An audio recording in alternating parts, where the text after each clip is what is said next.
In 2016, a lovely YouTuber by the name of The Devu uploaded a quick little video about a relatively unknown anime that has haunted me for 5 years.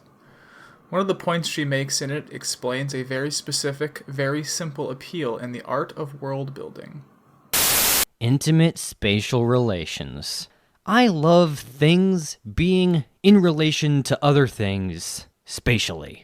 Like, say, a house is here, and a store is here, and a bus stop is here, and a rock is here, and a tree is here, and a pond is here. I love imaginary worlds where everything has very clearly defined positions relative to everything else. I especially love details that logically connect one space to another. Like, say, there's a road that goes from the house to the store, and a sidewalk that goes from the store to the bus stop, and a stone path that goes from the house to the pond, and the stones were made out of pieces of the rock, and people who work at the store go behind the rock to take smoke breaks. Those kinds of details are great. A specific example used in the video is the 2 rooms of the main girls from the show and how their neighboring houses are connected by their roofs. In a book, movie, or television series, the way locales are connected to their in-universe worlds at large isn't literal. What exists only goes as far as what the author shows us visually or through prose. When you're caught in a scene of a familiar show, everything outside your boundary of knowledge is hazy. It appears black in your mental spatial image if it hasn't been connected by the author. You know other locations exist, but you don't know specifically where and how. They are floating in a void of your assumptions. This is neither good or bad and is another tool the author can use to convey a feeling. How big do you want the world at large to feel? Or, conversely, how isolated do you want the events to be? In Willy Wonka, the elevator connects the once seemingly enclosed factory to the wide open city. And in Midsommar, the characters do the drugs and are led through a forest to an unfamiliar and isolated location. Connection and disconnection between spaces used to create different feelings. Back to the example from the video, by establishing this intimate spatial relation, you enhance every scene that takes place in that room. A large percentage of the show takes place in that room, and whenever you, the viewer, are existing in that space, you know that the other space and all its inhabitants and meanings can enter the narrative at any moment. In video games, these connections are even more important. In the making of South Park: The Stick of Truth, Trey Parker and Matt Stone stressed that they wanted the player to feel like they were in an episode of South Park. In their 2012 E3 presentation, it's meaningful what the first issue they talk about is in the development of the game in the pursuit of creating that feeling. They played a demo for Trey and I, and we started running around, and there's Cartman's house, and it really looks just like the show. And then we started writing different things, and the funny part was writing it and saying, okay, well then maybe you're here, and then you've got to go from Stan's house to Kyle's house. And after 15 years of doing the show, it was the first time that Matt and I were like, where is Kyle's house? Because we can always just cut to Kyle's house. And now for the first time we had to walk from Kyle, and then, okay, now we got to go to the school. Where's the school? And so we've been spending a lot of time, just for the first time, mapping out how the actual town is. Video games as a medium are more grounded and objective, so your options for connecting spatial locations are to either use transitions, like a level select, or you have to literally craft them with varying degrees of abstraction. And this craft can have vastly different and interesting effects on a game and the feeling it conveys onto the player. In Ocarina of Time, my 2 favorite temples are the Forest and Shadow Temple. They are both these genuinely scary locales that itch all my spooky skeleton Halloween desires, and some of that can be attributed to their spatial connections with the world beyond. With the Forest Temple, your closest connection to civilization is through the Lost Woods, a forest maze. The bridge between the temple and Kokiri village, the forest, is impossible to traverse without special knowledge, and creates a distinct disconnection between your current location and any help. It isolates you, and that isolation creates fear. The Shadow Temple takes the opposite approach. It's located right in the middle of Kakariko Village. These 2 spaces, temple and village, are directly connected. The fear is created by the familiar being distorted by the unknown. This massive temple was hiding right under everyone's noses. There's a fear in just how close everything is. The construction and level design of the temples themselves is influenced by these connections. Since the Forest Temple is already isolated, the temple is structured non-linearly. You are already isolated, so the temple gives you freedom to explore the whole dungeon. The Shadow Temple is almost a straight line. You are constantly going deeper and deeper into the dungeon and getting further and further from the safe zone you entered from.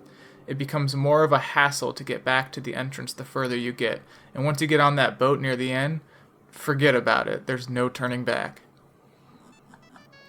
Open world games can gain a lot from establishing these intimate spatial relations early. When you start out in old school RuneScape, your agility and magic levels start at 1, so you don't have access to any teleport spells, and your run energy runs out very quickly.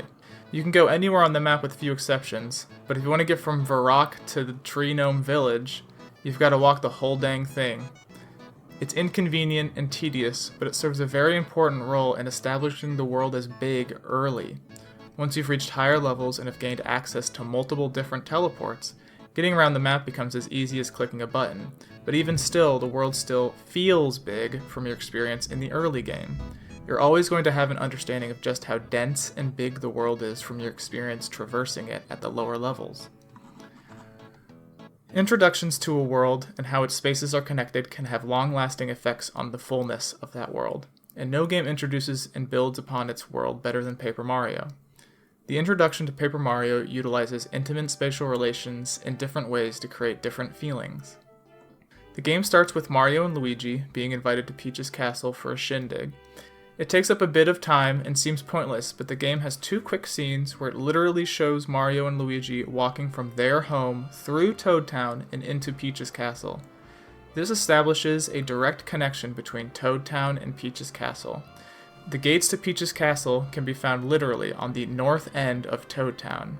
If the game had merely used a scene transition to have Mario end up at Peach's castle, what would you imagine existed on the outside of the castle? It would be a narrative blank space. The castle would exist in a narrative void disconnected from any outside civilization. But by establishing its connection with Toad Town, even while in the castle and visually limited to what we are literally seeing, we know that outside the castle is Toad Town, outside the castle is the kingdom, and that fills the castle with life. Later, Bowser kidnaps Peach and in turn kidnaps the castle itself. He lifts it up into the sky to an unknown location. Now it has been disconnected from Toad Town, and we no longer have to imagine that floating disconnected void, because that is the castle's reality, both narratively and spatially. Now the castle isn't just floating in the imagined world, but in the literal world as well.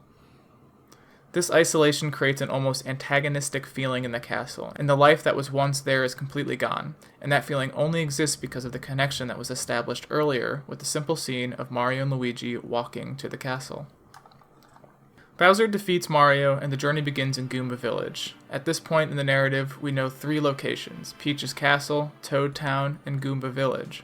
Goomba Village feels isolated, and is when both the player, just starting the game, and Mario feel at their most lost. This is essentially the tutorial or prologue for the game. Once you get back to Toad Town, you exhale a sigh of relief. Toad Town is the central space by which all other spaces pay respect to.